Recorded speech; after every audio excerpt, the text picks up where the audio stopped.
अस्सलाम वालेकुम स्टूडेंट्स। हमने जैसे आपके साथ वादा किया था कि हम फिर से जो है सीएसएस 2024 के जो पेपर्स हुए हैं उस पर एनालिसिस पेश करेंगे। लास्ट टाइम हमने करंट अफेयर के पेपर पर एनालिसिस पेश की थी और आज फिर हम पाकिस्तान अफेयर्स 2024 में जो पेपर हुए हैं उस पर एनालिसिस पेश करेंगे। और आज हमारे साथ जो शख्सियत मौजूद है वो किसी तारुफ की मोहताज नहीं है। सर वकास इकबाल साहब हमारे साथ मौजूद हैं जो कि सीएसएस मेंटोर हैं और उसके साथ साथ उनकी महारत है इंटरनेशनल रिलेशंस के सब्जेक्ट पर, इंटरनेशनल लॉ, पाकिस्तान अफेयर और करंट अफेयर्स। और ये भी पता चले कि इस रमजान में सर का जो है वो अभी क्रैश कोर्स भी स्टार्ट हो रहा है पाकिस्तान अफेयर्स का। तो सर को हम वेलकम करते हैं आज के वेबिनार में। अस्सलाम वालेकुम sir. Walaikum assalam. Thank you, Ehsan, for having me again. And today we are here for Pakistan Affairs. तो पहले तो मैं आपका कोई कमेंट जानना चाहूंगा। मैं तो करूंगा वन बाय वन क्वेश्चंस पे। इस पेपर से पहले आप मुझसे बड़ा पूछा करते थे क्या आना है, क्या आना है सर, इस दफा क्या चांसेस हैं। तो फिर अब आप ही बता दें। जी सर, बिल्कुल। पेपर जो 24 हमने देखा, आपने जो मॉक पेपर्स लिए स्टूडेंट से और फिर आपने जो गेस्ट पेपर पब्लिश किया उसमें तमाम डायमेंशंस क्लियर थी और वही पेपर रहा जो आपने अपने मॉक पेपर्स में पब्लिश किया। और ऑलमोस्ट आपने जो है कुछ लाइव सेशंस भी किए फ्री ऑफ कॉस्ट, कुछ गाइडेंस लेक्चर्स भी किए पेपर से पहले।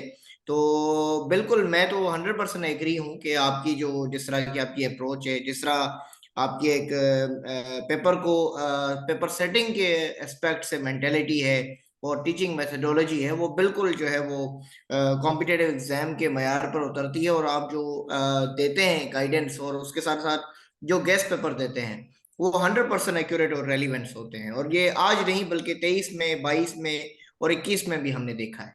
Thank you so much for such generous comments. But मैं एक चीज़ ऐड कर दूं जो शायद आपके जहन में नहीं रही। जब भी कोई स्टूडेंट मेरे साथ कोर्स में एनरोल होता है, मेरा कोर्स तो 1 महीने या 5 वीक्स तक चलता है, लेकिन ये जो क्रैश कोर्स है रमज़ान स्पेशल, ये तो सिर्फ 2 वीक्स का है। मैराथन क्लासेस हैं, छुट्टियां कोई नहीं है। लेकिन जब आप मेरे कोर्स में एनरोल होते हैं तो जितनी देर आप मेरे कोर्स में एनरोल रहेंगे, जब तक कोर्स खत्म नहीं हो जाता, तब तक आप जितना भी अपना क्वेश्चंस के आंसर्स लिख के इवेल्युएट करवाना चाहेंगे, आप फ्री ऑफ कास्ट करवा सकते हैं। और फिर जब सेशन खत्म हो जाएगा, उसके बाद अगर आप चाहेंगे कि मजीद इवेल्युएशन की जाए तो उसका हम डेफिनेटली चार्ज करते हैं। बट ये गोल्डन अपॉर्चुनिटी होती है, क्योंकि पढ़ भी लोग लेते हैं, सुन भी लोग लेते हैं, समझ भी लोग लेते हैं, लेकिन मामला फंसता ही वहां पे है जहां लिखने की बात आती है, तज्जिया की बात आती है, प्रेजेंटेशन की बात आती है। तो जब तक आपका लिखा हुआ इवेल्युएट नहीं होगा किसी मेंटोर से, तब तक आप कहीं पे भी नहीं हैं। तो ये मैं कहना चाहूँगा। बाकी एक बात बिल्कुल और सर। मैं ऐड करता चलूँ। आपने कहा कि मैंने प्रो बोनो यानी फ्री सेशंस भी काफ़ी किए एग्जाम से पहले। ये मेरी रूटीन रही है। मैं मतलब पाकिस्तान के उन चंद पहले मेंटोर्स में से हूँ जिन्होंने फेसबुक लाइव सेशंस का आगाज किया था मियां शफीक साहब के साथ मिलके, और पेपर एनालिसिस देना शुरू किए थे। ऑल्दो ये बड़ा रिस्की इस तरीके से था कि लोग फजूल भी कमेंट्स कर रहे होते हैं, आपके जो बिल्कुल मुखालफीन है सर। उन्होंने ट्रोल्स भी भेजे हुए होते हैं आपको डिस्ट्रैक्ट करने बिल्कुल। के लिए, वगैरह वगैरह। लेकिन हमने इसको जारी रखा, कायम रखा। पर एक बात मैं आपको बता दूं, देखें, आपने ग्रेजुएशन की होती है फिर ही आप सीएसएस दे सकते हैं। आप 4 साल यूनिवर्सिटी की ग्रेजुएशन की फीस खुशी से भर लेते हैं, उस पे आपको दुख नहीं हो रहा होता, हालांकि ज्यादातर लोग एंजॉय ही करने चाहते हैं। लेकिन पता नहीं सीएसएस मेंटोर से एक्सपेक्टेशन ये होती है कि सारा कुछ फ्री मिल जाएगा। भाई, there is no free cup of tea. यही bread and butter CSS mentors का भी है। और जो भी आप ज्वाइन करते हैं किसी को, तो वो आपकी अपनी पर्सनल इन्वेस्टमेंट होती है। मिसाल, कोई भी सीएसएस मेंटोर आपको मिन्नतें करके नहीं लाता, इंसिस्ट करके नहीं लाता अपने पास। आप अपनी ख्वाहिश से जाते हैं उसके पास पढ़ने के लिए, अगर आपको उसका पढ़ाने का अंदाज अच्छा लगता है। और आजकल ये काम सोशल मीडिया ने बहुत आसान कर दिया हुआ है। पहले तो ये वाली सहूलियत होती ही नहीं थी, अब तो बहुत आसान है। आप वीडियो लेक्चर देखें, टीचर पसंद आए, स्टाइल पसंद आए तो जाएं। तो मेरी जो भी एस्पिरेंट्स हैं उनको मैं ये कहना चाहूँगा, ठीक है, this is your personal investment. आप चाहे मुझसे पढ़ें या किसी और से पढ़ें, लेकिन अगर आप ये समझेंगे कि हर चीज आपको फ्री लेक्चर से मिल जाएगी, एक्सपर्टीज आपकी डेवलप हो जाएंगी जो सीएसएस में रिक्वायर्ड है, तो I am sorry, that's not possible. बिल्कुल सर, मैं एग्री करता हूँ और सेकंड करता हूँ आपकी बात को। चलें जी, शुरू सर करें ये जी। पेपर, जी सर, ये सर क्वेश्चन नंबर 2 के अंदर उसने जो ऑनगोइंग पॉलिटिकल इंस्टेबिलिटी है उसके अकॉर्डिंग पूछा हुआ है, उसके कुछ फैक्टर्स पूछे हुए हैं और कुछ कॉन्स्टिट्यूशनल रिफॉर्म्स पूछे हुए हैं। जरा इसको आप एक्सप्लेन करें। जी मैं ज़रूर बताता हूँ। और आपने पहले जिक्र भी किया, मेरी जो 1 मिनट की रील्स और शॉर्ट्स होते थे उनमें मैंने बारहा कहा था कि इस दफ़ा पाकिस्तान अफेयर्स के पेपर की तैयारी करते वक्त पाकिस्तान में 2 साल से जारी जो पॉलिटिकल इंस्टेबिलिटी है, सियासी अदम इस्तेकाम है, उसको, जी जी। जमहूरियत डेमोक्रेसी 75 साल पाकिस्तान को बने हुए हो चुके हैं, उसको, और साथ ही साथ पाकिस्तान की इकॉनमी और सिविल मिलिट्री रिलेशन जिसके अंदर फॉरेन पॉलिसी इटसेल्फ खुद ब खुद फिट इन हो जाती है, उसको आपने जरूर फोकस करना है। और ये पेपर बजाते खुद कह रहा है कि ये सारी चीजें इसमें आ चुकी हैं। तो political stability remains an elusive concept in Pakistan, पहले उसने एक छोटी सी स्टेटमेंट दी है। इस स्टेटमेंट में कोई सवाल नहीं पूछा। वो कहता है सियासी इस्तेहकाम पाकिस्तान में एक ख्वाब ही रहा है। ये मैं बा मुहावरा बिल्कुल। तशरीह कर रहा हूँ उसकी, वर्ड टू वर्ड नहीं कर रहा। Explore the factors contributing to the fractured nature of Pakistan polity and discuss potential reforms to the constitutional and political structure that could foster stability। अब उसने आपसे दो चीजें इकट्ठी पूछ ली हैं। पहली बात तो आप उन फैक्टर्स का बता दें कि जिसकी वजह से आपके मुल्क की रियासत का, ममलुकत का, सियासी इकाई का हाल ये हो गया है कि सियासी इस्तेहकाम को आप तरस गए हैं। तो पहले तो उन फैक्टर्स का बताना पड़ेगा, उन अवामिल का बताना पड़ेगा। और फिर जब वो आप बता चुकेंगे तो फिर आपसे ये पूछा गया है कि किस किस्म की सियासी और आईनी, constitutional and political reforms Pakistan के रियासती ढांचे में इस्लाहात चाहिए ताकि हम इस्तेहकाम की तरफ जा सकें। तो ये तो है सवाल। एक बात याद रखिए कि साल 2023 में 1973 के बने हुए कॉन्स्टिट्यूशन को 50 साल भी पूरे हुए। वैसे तो इस कॉन्स्टिट्यूशन ऑफ 1973 के साथ काफी बदकिस्मती रही है, लेकिन सबसे जो बुरा हाल इस कॉन्स्टिट्यूशन का हुआ वो अनफॉर्चुनेटली 50वें साल 2023 में ही हुआ। कॉन्स्टिट्यूशनल वायलेशंस बहुत ज्यादा रहीं और उसका नतीजा ये हुआ कि पॉलिटिकल स्टेबिलिटी बढ़ती चली गई। अब ये पूछ रहे हैं रिफॉर्म्स, रिफॉर्म्स में चाहे वो पॉलिटिकल हो चाहे वो कॉन्स्टिट्यूशनल हो, उन सबसे पहले अगर किसी एक चीज की जरूरत है वो है consensus of all stakeholders, whether political और नॉन पॉलिटिकल। जब मैं नॉन पॉलिटिकल कहता हूं तो इसका मतलब होता है एस्टेब्लिशमेंट, और जब मैं पॉलिटिकल कहता हूं तो इसका मतलब होता है पॉलिटिकल पार्टीज। ठीक है जी। और सच बोलना है। ठीक, ये दो काम आपको पहले करने पड़ेंगे, यानी ट्रुथ एंड रिकंसिलिएशन कमीशन बनाना पड़ेगा। और ये सिर्फ दिखावे के लिए, ऑप्टिक्स के लिए नहीं बनाना पड़ेगा, इसमें वाकई सब सच बोलें, स्टैब्लिशमेंट भी सच बोले, जो पाकिस्तान की पहले से पॉलिटिकल पार्टीज लेट से 72 से चली आ रही हैं वो भी सच बोलें, और जो नई पार्टीज इमर्ज की हैं वो भी सच बोलें, और जो एथनिक पार्टीज रही हैं मुख्तलिफ कौमियतों की आवाज बन के, पश्तूनख्वा मिली अवामी पार्टी है, MQM है, अवामी नेशनल पार्टी, वो भी सच बोले। हमारे यहाँ प्रॉब्लम यह है कि झूठ को बहुत ज्यादा सियासत के अंदर इस्तेमाल किया गया है, और उसका नतीजा ये निकला है कि आपके जो तीन सतून हैं रियासत के, यानी legislature, executive and judiciary. So unfortunately कहने को हमारा सिस्टम पार्लियामेंट्री डेमोक्रेसी है, but we have highly underdeveloped legislature and highly overdeveloped executive which has almost all power in it, and unevenly, unsteadily developing judiciary। सो एक organ बहुत powerful हो गया है और बाकी ऑर्गन की ग्रोथ भी नहीं हो पा रही और उनकी पावर भी कॉम्प्रोमाइज्ड है। तो पहले कंसेंसस एंड सच बोलने वाला काम जो कि ट्रूथ एंड रिकंसिलेशन कमीशन से होगा विदाउट ऑप्टिक्स, और फिर उसके बाद जब आप रिफॉर्म्स की तरफ जाएंगे तो आपको पावर शेयरिंग जो है ना रिवाइज करनी पड़ेगी, शिफ्ट करनी पड़ेगी। और जो लेजिस्लेचर है और जो जुडिशरी है, इन दोनों को जहां पावर की जरूरत है पावर भी देनी पड़ेगी, और जहां इन्हें सपोर्ट और स्ट्रेंथ की जरूरत है वो भी देनी पड़ेगी। प्लस ये कि इंस्टीट्यूशनल रिवाइवल लाना होगा। कहने को इलेक्शन कमीशन ऑफ पाकिस्तान एक इंस्टीट्यूशन है, कॉन्स्टिट्यूशनल है, बट सबसे ज्यादा कंट्रोवर्सीज उसी के हवाले से जनरेट हो रही हैं, इलेक्शन से पहले भी और इलेक्शन के बाद भी। तो ये है एक मेरी राय इसके ऊपर। जी। जबरदस्त सर।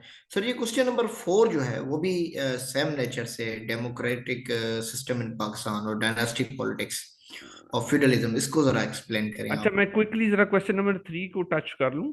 कीपिंग जी इन सर व्यू द बिल्कुल। Socio political circumstances of subcontinent, comma, discuss the role of Sheikh Ahmad Sirhindi Mujaddid Al Sani, who reviewed Islamic ideology and established Muslim identity in subcontinent. अच्छा, ये पाकिस्तान अफेयर्स के एग्जामिनर का ना एक खास स्टाइल रहा है कि इन्होंने वैसे तो फोकस नहीं रखना होता प्री पार्टीशन पे, जिसको कि हम पाक स्टडीज भी कहते हैं, जी जो कि 1857 से लेकर के 1947 तक, 90 सालों को ज्यादातर देखा जाता है, लेकिन समटाइम्स उसमें थोड़ी और पीछे की चीजें भी आ जाती हैं।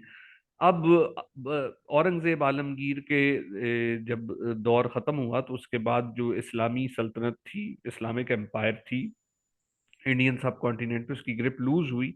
और ऐसे में दो रिफॉर्मिस्ट सामने आए, एक का नाम शेख अहमद सिरंदी है, मुजद्दिद अल अफ़सानी उसे कहा जाता है, और दूसरे का नाम शाह वलीउल्लाह है। तो यहाँ पे सिर्फ एक पूछा गया है, और आपको इस तनाजुर में पूछा गया है कि उसने इस्लामी अकदार, इस्लामी नज़रियात को एक बिखरे हुए मुस्लिम मुआशरे में, जो कि इंडियन सब कॉन्टिनेंट बरसगीर पाक व हिंद का था, उसमें बहाल करने की क्या कोशिशें की। इसमें कोई एनालिसिस इन्वॉल्व नहीं है, इसमें सिर्फ रट्टा इन्वॉल्व है। आपको बुलेट पॉइंट्स 8 से 10 पता होने चाहिए, और अगर नहीं भी पता आप इस सवाल को स्किप कर सकते हैं अगर सीएसएस सिर्फ दे रहे हैं।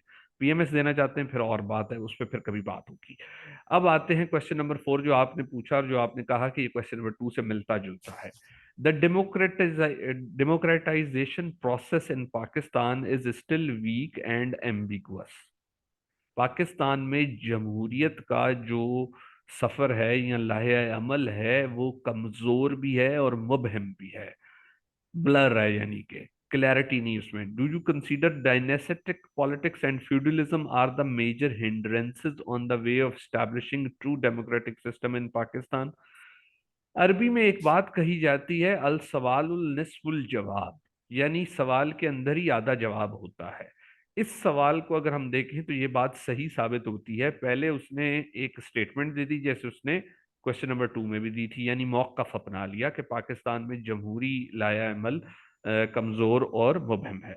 फिर आगे कहता है, आपको क्या लगता है, क्या ऐसा पाकिस्तान में मौरूसी सियासत यानी डायनेस्टिक पॉलिटिक्स और जागीरदारी निज़ाम यानी फ्यूडलिज्म, ये दो बड़ी रुकावटें हैं जमहूरी अमल को मुकम्मल और पायदार और मुस्तहकम होने की राह में? आगे उसने क्वेश्चन मार्क लिख दिया है, और फिर कहता है एक्सप्लेन।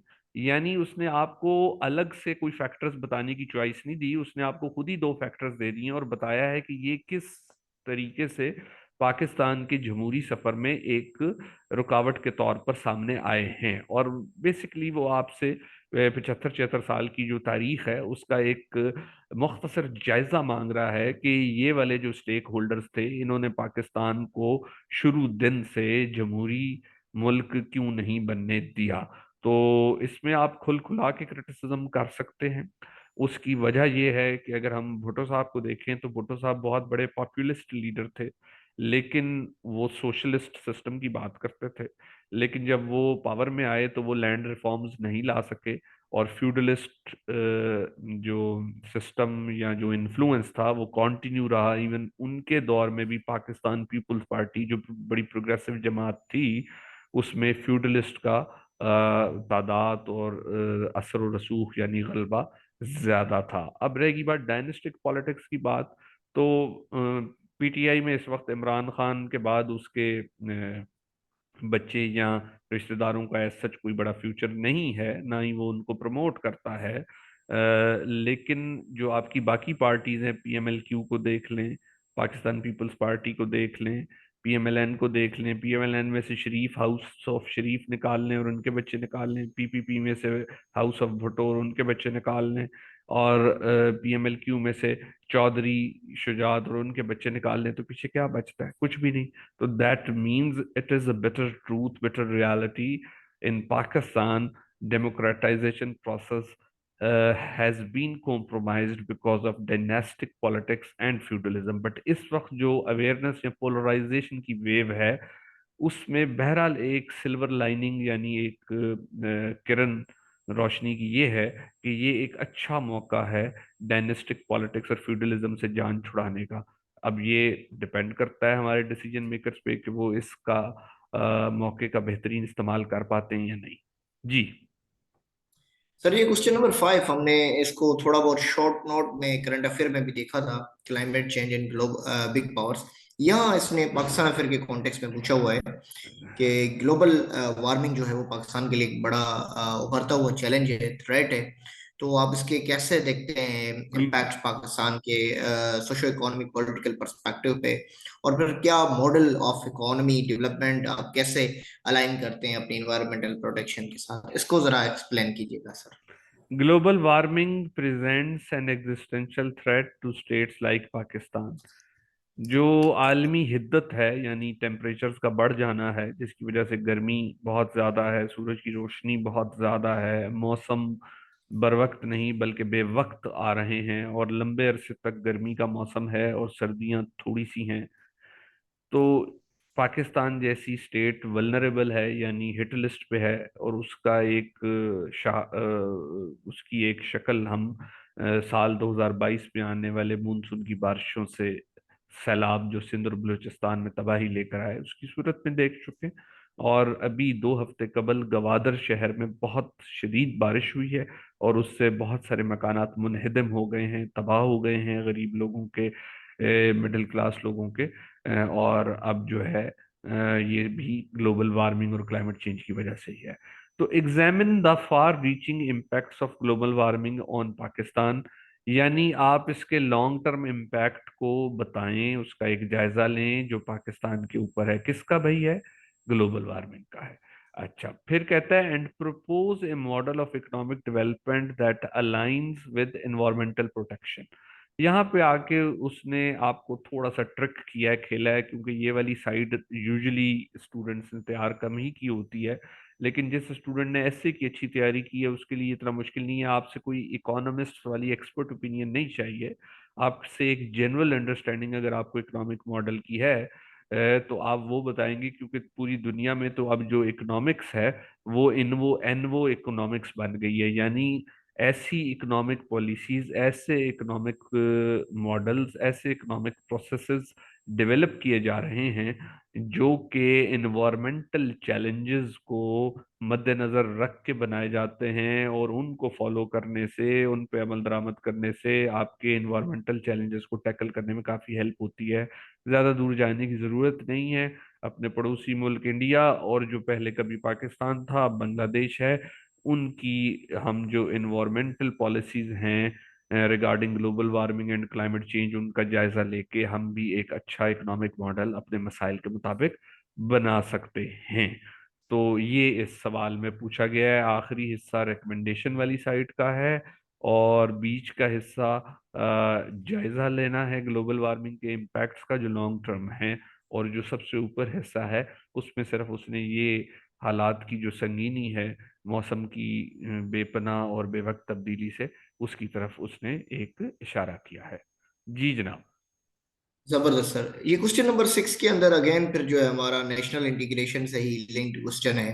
इस टाइम जो है वो ये रिसोर्स बहुत ज्यादा मैनेजमेंट और फिर। रिपीटेड क्वेश्चन है एहसन। हाउ जी should sir. Pakistan manage the equitable distribution of resources among different ethnic regions to address historical grievances and promote developments across the country? अब जब तक 18th अमेंडमेंट नहीं हुई थी तब तक ये क्वेश्चन बड़ा हाई प्रोफाइल होता था। अब 18th अमेंडमेंट के बाद एनएफसी चूंकि 2010 वाला चला आ रहा है और उससे कदरे सूबे मुतमईन है, कोई इतना बड़ा मसला नहीं उन्हें है, छोटे मोटे मसले जरूर हैं। और फिर फाटा अब केपी के सूबे का हिस्सा बन गया है, तो केपीके की ज्यूरिस्डिक्शन, उसकी जो इंतजामी हदूद है वो बढ़ गई है। तो उसके हवाले से अब ये क्वेश्चन उसने पूछा है कि पाकिस्तान को अपने वसाइल की बेहतरीन जो है इस्तेमाल करने की हिकमत अमली कैसे किस तरह की बनानी चाहिए, जिससे कि जो मुख्तलिफ ज़बान बोलने वाले इलाके हैं वो उनकी तारीखी जो मुतालबात और मसाइल रहे हैं तरक्की, चाहे वो समाजी तरक्की हो या मुआशी तरक्की हो, सोशो इकोनॉमिक डेवलपमेंट से रिलेटेड, उन्हें एड्रेस किया जा सके। बेसिकली इस क्वेश्चन के आंसर में आपको सिर्फ recommendations देनी है for a better resource management which can turn into socio-economic development across the board, specifically in the backward areas like rural Sindh and Balochistan and former FATA, etc., etc. So ये बात है इसमें। Sir ये question number 7 जो है इसके अंदर थोड़ा सा complex nature, civil military relation, फिर पाकिस्तान की एक्सटर्नल सिक्योरिटी थ्रेट्स, और फिर जो है इस वक्त पाकिस्तान का रोल साउथ एशिया में और स्टेबिलिटी, इसको जरा आप एक्सप्लेन करें। हाँ, आप दुरुस्त फरमा रहे हैं, ये काफी कॉम्प्लेक्स क्वेश्चन है क्योंकि उसने तीन चार चीजें इसमें इकट्ठी कर दी हैं, और एग्जाम एक प्रेशर गेम होती है, उधर याद आया हुआ भी भूल जाता होता है अक्सर, और फिर इस तरह का लोडेड क्वेश्चन इस होगा तो फिर मसाइल तो होते हैं। लेकिन सिविल मिलिट्री रिलेशनशिप पाकिस्तान में हमेशा से कॉम्प्लेक्स यानी पेचीदा ही रहा है।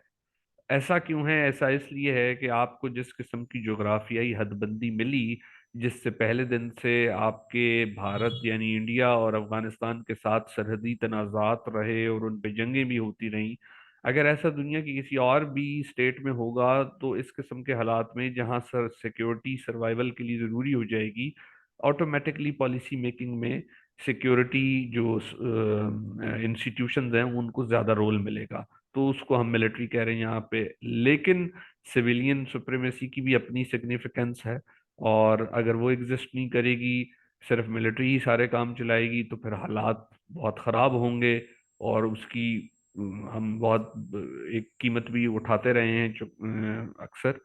तो वो ये कह रहा है, in modern day democracy there must be a pragmatic civil military relationship to deal all internal and external security threats. अब ये यहाँ तक जो है उसने मौक़िफ़ अपनाया है कि आज की जदीद जमहूरियत के अंदर एक अच्छा ताल्लुक रिश्ता सिविल और मिलिट्री का होना चाहिए अंदरूनी और बैरूनी सलामती के खतरात से निपटने के लिए। आगे सवाल यहाँ से शुरू हो रहा है, analyse with reference to the role of Pakistan security and stability in South Asia. यानी उसने ये पूछ लिया है कि पाकिस्तान की इंटरनल सिक्योरिटी के लिए और पाकिस्तान की एक्सटर्नल सिक्योरिटी, जिसमें कि हम साउथ एशिया का हिस्सा हैं, हम न्यूक्लियर पावर स्टेट हैं, और साथ ही इंडिया भी न्यूक्लियर पावर स्टेट है, और इंडिया और पाकिस्तान और चाइना तीनों का न्यूक्लियर प्रोग्राम ही साउथ एशिया की स्टेबिलिटी को डिफाइन करता है।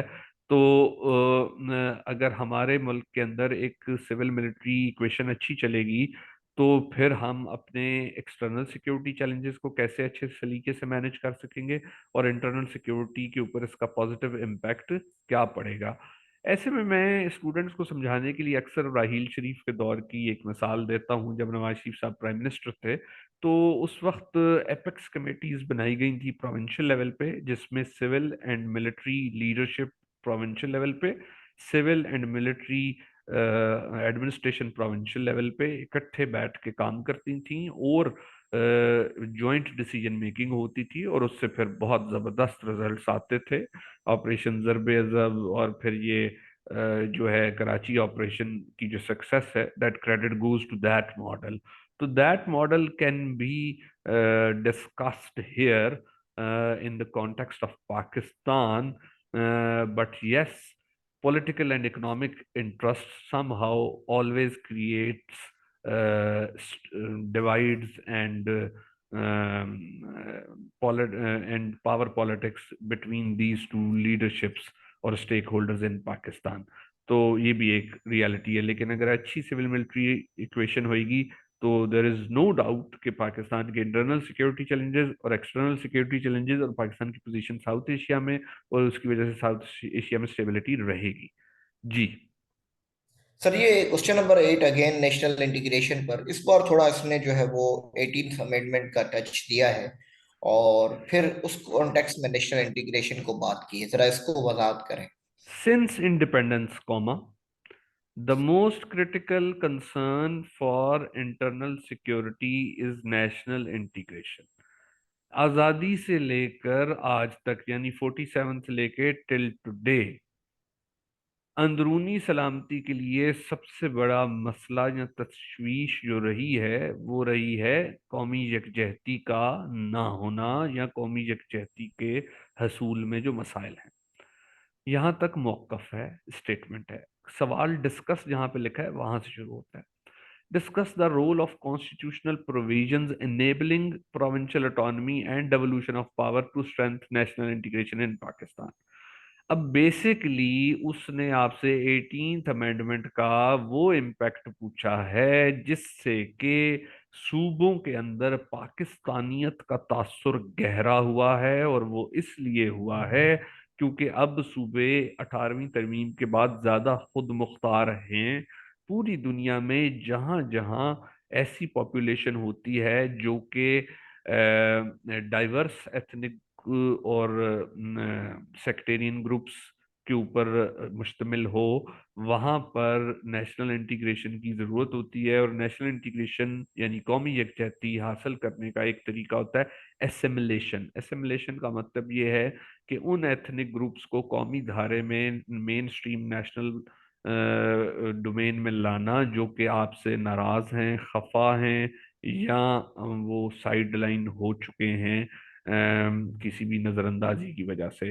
तो अगर आप 18th अमेंडमेंट को देखें कि 2010 से जब से ये इम्प्लीमेंट हुई है, तो 3-4 साल के बाद जब इसका इम्पैक्ट आना शुरू हुआ है, तो अब जो कौम परस्त पार्टियां हैं, नेशनलिस्ट पॉलिटिकल पार्टीज जो एक पर्टिकुलर एथनिक ग्रुप की आवाज बन के सामने आती हैं, उनकी उनके ऊपर पब्लिक अपील, उनके ऊपर पब्लिक जो है फॉलोइंग कम हुई है। मिसाल के तौर पे अवामी नेशनल पार्टी जो कि केपीके से है, बड़ी जबरदस्त पार्टी रही है, उसने सारी अपनी पॉलिटिक्स कालाबाग डैम पे और केपीके नाम के हसूल के लिए की। यानी पहले एनडब्ल्यूएफपी कहते थे, ये तो कोई नाम ना हुआ।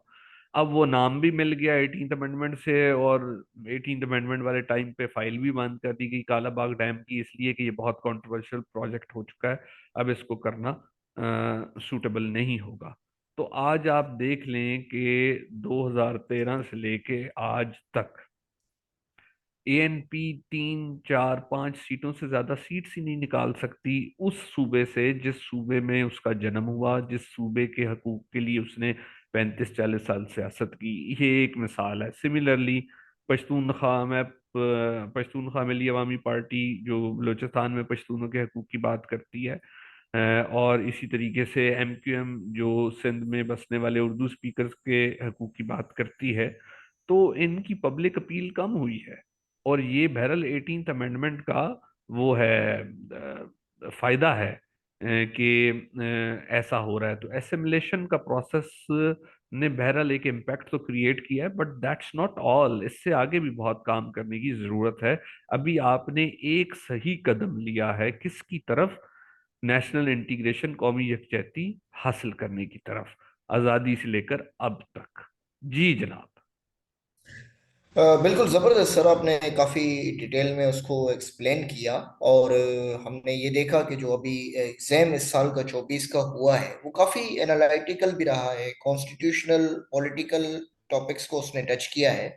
और उसने जो पहले क्रैमिंग के टॉपिक्स होते थे जैसे इकॉनमी हो गया, या जैसे कि जो सोशल प्रॉब्लम्स होते थे, पॉवर्टी, अनएम्प्लॉयमेंट, इस तरह की चीज़ों से भी उसने बिल्कुल ही दूर कर दिया है और बिल्कुल वो डेप्थ में जाके एनालिसिस पूछ रहा है। तो आप क्योंकि इस सब्जेक्ट को पढ़ाते रहे हैं और आपका अभी सेशन भी लॉन्च होने वाला है, तो आप जरा अपने सेशन के रिगार्डिंग भी कुछ गाइडेंस प्रोवाइड कर दें और एक बिगिनर के लिए भी कुछ हिंट दे दें। देखिए, मैं सिर्फ एक बात कहूंगा, सेशन तो मैं इसलिए भी कर रहा हूँ कि रोज़ों के बाद पीएमएस पंजाब का एग्ज़ाम है, उन स्टूडेंट्स को बहुत फ़ायदा हो जाएगा। और सीसी सिंध का भी एग्ज़ाम ईद के बाद होना है। वैसे सेशन मेरा हर महीने चलता है।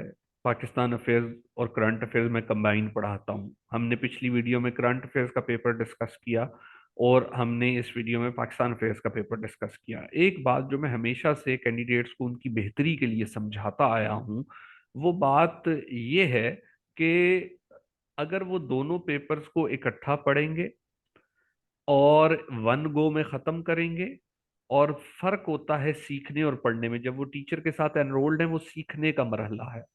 अगर उसको वो पढ़ने का मरहला समझ लेंगे तो इससे बड़ी बेवकूफाना बात कोई नहीं होगी। तो जब आप टीचर से सीख लें महीना 40 दिन में ये दोनों कोर्सेज, तो इससे आपको सबसे बड़ा फायदा ये होगा कि एक तो आपकी नॉलेज बेस डेवलप होगी, चाहे आप बिगनर हैं, चाहे आप साल सीएसएस में लगा चुके हैं, चाहे आप एक अटेम्प्ट भी दे चुके हैं और कुछ कमियां रह गई थी, तो आपकी नॉलेज बेस डेवलप होगी। दूसरा, आपको ये पता चलेगा एनालिसिस होता क्या है और एनालिसिस करते कैसे हैं। कम से कम मेरे सेशन में ये शिकायत किसी को नहीं रहती। तीसरा ये कि जैसा कि मैंने कहा कि दौरान सेशन आप अपनी राइटिंग को इवेल्युएट करवा सकते हैं। मैं मुझे बड़े दुख से ये बात कहनी पड़ती है कि जब आपको पूरा मौका दिया जा रहा है कि आपकी इवेल्युएशन आपको पर्सनली बताई जाएगी, कोई उसका खुलेआम ऐलान नहीं होगा, और हो भी फ्री में रही है, आपसे एक्स्ट्रा चार्ज भी नहीं किया जा रहा, तो आप इसका फायदा उठाएं। जब मैं उन्हें क्वेश्चन देता हूँ टॉपिक पढ़ा लेने के बाद, उसकी रीडिंग्स भी पढ़ा लेने के बाद, तो उसके बाद भी अगर क्लास में 15 बच्चे हैं तो 4 5 या हद 7 लोग जो हैं मुझे अपना लिखा हुआ आंसर सबमिट करेंगे। ये ऐसा भी होता आया है कि अगर 2 महीने बाद, 1 महीने बाद एग्जाम है और 20 के 20 बच्चे एक ग्रुप में हैं और सब कह रहे हैं कि हमने 2 महीने बाद होने वाला एग्जाम देना है, लेकिन लिखते हुए उन्हें पता नहीं क्या हो जाता है। भाई लिख के ही तो पेपर देने हैं, तो मौके का फायदा उठाएं। राइट। और अभी जो सेशन शुरू होने जा रहा है ये 2 वीक्स का है, इसमें छुट्टी कोई नहीं है, क्योंकि रोजा हमने रखना होता है, रोजा ना रोजे में कोई छुट्टी नहीं होती। तो सुबह फजर की नमाज पढ़ने के बाद 6:30 बजे ये शुरू होगा सेशन, और ये 2 हफ्तों में खत्म हो जाएगा। और मेरे ख्याल से इससे बेहतर कोई टाइम नहीं हो सकता। हमें ऐसा लगता है कि जैसे रोजों में पढ़ाई नहीं करनी चाहिए, मेरे ख्याल से रोजों से बेहतरीन और अच्छा टाइम ही कोई नहीं है पढ़ाई के लिए। और मैंने सबकी आसानी के लिए सुबह का वक्त रखा है ताकि जॉब वाले भी ज्वाइन कर लें और दूसरे भी ज्वाइन कर लें इसको। जी जनाब, अब बताएं। जबरदस्त सर। आपके सेशन में जो है उनको एक डिटेल लर्निंग भी हो जाएगी, हम्म। और उसके साथ साथ जो मतलब नहीं सुन पाएंगे तो उनको रिकॉर्डिंग भी आप अवेलेबल कर लेंगे। जी, ऐसा ही है। रिकॉर्डिंग अवेलेबल का थोड़ा मसला रहता है, लेकिन ये है कि अगर किसी की कुछ क्लासेस मिस हो जाती हैं तो मेरे तो रेगुलर सेशन चलते हैं हर महीने, तो फिर मैं जी जी। उनको अगले उस सेशन में अकोमोडेट कर देता हूँ कि वो वाले लेक्चर पढ़ लें फ्री। ठीक है। जबरदस्त सर, जबरदस्त जो है। हाँ। बिल्कुल, ये काफी एक जो है एक एक्सपीरियंस होगा स्टूडेंट के लिए कि वो जो है शॉर्ट टाइम में जो है कंप्लीट पैकेज आपको मिल रहा है। एक तो हम्म। क्लासेस मिल रही हैं, फिर इवेल्युएशन और गाइडेंस। तो ये इस मैं नहीं समझता कि कहीं पर अवेलेबल होती हैं। हम्म। बाकी जो तमाम अकेडमीज हैं वो तो आपको हर चीज पर अलग अलग चार्ज करते हैं, और हम्म। वो मयार भी वैसा नहीं होता, क्योंकि वो 50 की बैच में जो है फिर एक खैर दो पर बस इस नजर होती बात है। पे बात खत्म करते हैं जी कि सर। 12th फेल जो मूवी आई थी उसमें जो मनोज का कैरेक्टर था, वो कैरेक्टर जी सर। हमारे इर्द गिर्द बहुत ज्यादा पाया जाता है पाकिस्तान में भी। तो बिल्कुल। अगर आप लोग मनोज बनना चाहते हैं, क्वालिफाई करना चाहते हैं, ताकि आपकी खाल भी ना उतरे, आपको बहुत सारा पैसा और बहुत सारा वक्त भी ना देना पड़े और आपका काम भी हो जाए, तो you can join me. This is what I can जबरदस्त। रेकमेंड। ठीक है जी। जबरदस्त। जी सर, चलें शुक्रिया जी, सर थैंक यू सो आपका मच। ज्वाइन करने का। और इंशाल्लाह फिर हम मजीद जो है इसको कंटिन्यू करेंगे। अपना ख्याल रखिएगा सर। अल्लाह हाफिज। अल्लाह आप हाफिज। खुश रहें, आबाद रहें स्टूडेंट्स।